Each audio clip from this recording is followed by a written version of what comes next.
नमस्कार, एनडीटीवी की खास पेशकश खबर महाराष्ट्र में आपका स्वागत है। आज हम आपके लिए लेकर आए हैं राज्य के विकास, रोजगार और योजनाओं से जुड़ी कुछ बड़ी खबरें। तो आइए शुरुआत करते हैं आज की पहली बड़ी खबर से।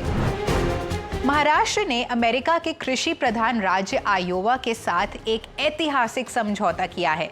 इस समझौते से एग्रीकल्चर, टेक्नोलॉजी, हेल्थ और रिन्यूएबल एनर्जी जैसे कई क्षेत्रों में सहयोग बढ़ेगा। मुख्यमंत्री देवेंद्र फडणवीस ने कहा कि इस समझौते से महाराष्ट्र की खेती में आधुनिक तकनीक आएगी और किसानों की इनकम भी बढ़ेगी। हमारे प्रधानमंत्री आदरणीय नरेंद्र मोदी जी हमेशा ये कहते हैं कि भारत के राज्यों ने दूसरे देशों के साथ और दूसरे देशों के प्रगत राज्यों के साथ समझौता करना चाहिए। उसी के चलते हमने किया है। मैं ऐसा मानता हूं कि इसके कारण दोनों राज्यों को फायदा होगा और विशेष रूप से जो बहुत एडवांस टेक्नोलॉजी है वो महाराष्ट्र को इसके कारण मिल पाएगी। आयोवा को फूड बास्केट भी कहा जाता है, इसलिए इस समझौते से फूड प्रोसेसिंग इंडस्ट्री को भी मजबूती मिलेगी।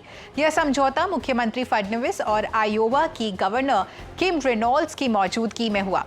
गवर्नर रेनॉल्ड्स ने भरोसा जताया है कि इस सहयोग से दोनों राज्यों की अर्थव्यवस्था मजबूत होगी। इस समझौते के तहत वोकेशनल ट्रेनिंग, स्किल डेवलपमेंट और रोजगार के नए अवसर पैदा होंगे। मुख्यमंत्री ने कहा कि जापान और जर्मनी के बाद अमेरिका के किसी राज्य के साथ महाराष्ट्र का ये पहला समझौता है जो भारत अमेरिका संबंधों को और मजबूत करेगा। इस साझेदारी से महाराष्ट्र की पहचान दुनिया में एक बड़े औद्योगिक और तकनीकी भागीदार के तौर पर और मजबूत होंगी। महाराष्ट्र सरकार ने राज्य के विकास को तेज रफ्तार देने के लिए एक बड़ा कदम उठाया है।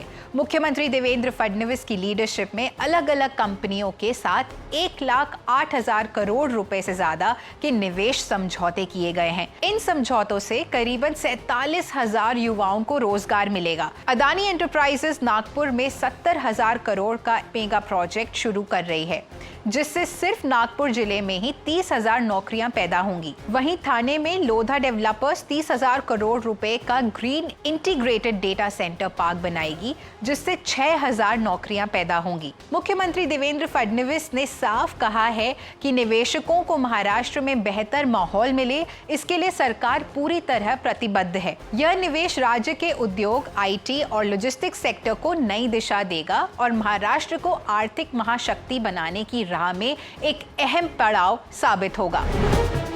उप मुख्यमंत्री अजीत पवार ने अन्ना साहेब पाटिल आर्थिक मागास विकास महामंडल के कामकाज की समीक्षा की। युवाओं को स्वरोजगार के लिए प्रोत्साहित करने के मकसद से उन्होंने व्यक्तिगत ऋण ब्याज वापसी योजनाओं में सुधार के निर्देश दिए। चर्चा के मुताबिक 15 लाख रुपए तक के कर्ज पर 7 साल तक या अधिकतम 4.5 लाख रुपए तक का ब्याज वापसी देने का प्रस्ताव है। यह निर्णय आर्थिक रूप से पिछड़े युवाओं के लिए बड़ी राहत साबित होगा। साथ ही इस योजना का फायदा छात्रों तक भी सही तरीके से पहुंचे, इसके लिए भी निर्देश दिए गए हैं। मीरा भाईंदर के लोगों के लिए एक बड़ी राहत की खबर। दहिसर टोल नाके से होने वाली जाम की समस्या अब जल्द ही खत्म हो जाएगी। लोगों की मांग को देखते हुए दहिसर टोल नाका आगे शिफ्ट करने का अहम फैसला लिया गया है। उप मुख्यमंत्री एकनाथ शिंदे की मौजूदगी में हुई बैठक में ये फैसला लिया गया। MSRDC इसका प्रस्ताव राष्ट्रीय राजमार्ग प्राधिकरण को भेजेगा। सरकार का ये लक्ष्य है कि दिवाली से पहले टोल नाका शिफ्ट कर दिया जाए। मुख्यमंत्री देवेंद्र फडणवीस ने इंडिया ऑस्ट्रेलिया बिजनेस फोरम में कहा कि महाराष्ट्र उद्योग और व्यापार के लिए सबसे बेहतर राज्य है। महाराष्ट्र में ईज ऑफ डूइंग बिजनेस के तहत कई नए सुधार किए गए हैं। मैत्री पोर्टल जैसे वन विंडो स्कीम से एंटरप्रेन्योर्स को अब लाइसेंस और परमिशन मिलना काफी आसान हो गया है। मुख्यमंत्री ने सेवा क्षेत्र के महत्व पर जोर दिया और कहा कि महत्वपूर्ण प्रोजेक्ट जैसे वाधवन बंदर और एक्सप्रेसवे नेटवर्क से राज्य में ट्रांसपोर्टेशन काफी आसान हो जाएगा। उन्होंने ऑस्ट्रेलियाई कंपनियों से सोलर एनर्जी, इंफ्रास्ट्रक्चर और सीवेज मैनेजमेंट में निवेश करने का भी आग्रह किया। शिक्षा क्षेत्र में भी दोनों देशों का सहयोग बढ़ रहा है। साथ ही उन्होंने गढ़चिरौली को देश का आयन कैपिटल बनाने का भी अपना सपना जाहिर किया। ये थी महाराष्ट्र की इस हफ्ते की बड़ी खबरें। अगले हफ्ते फिर मुलाकात होगी कुछ और नई खबरों के साथ। नमस्कार।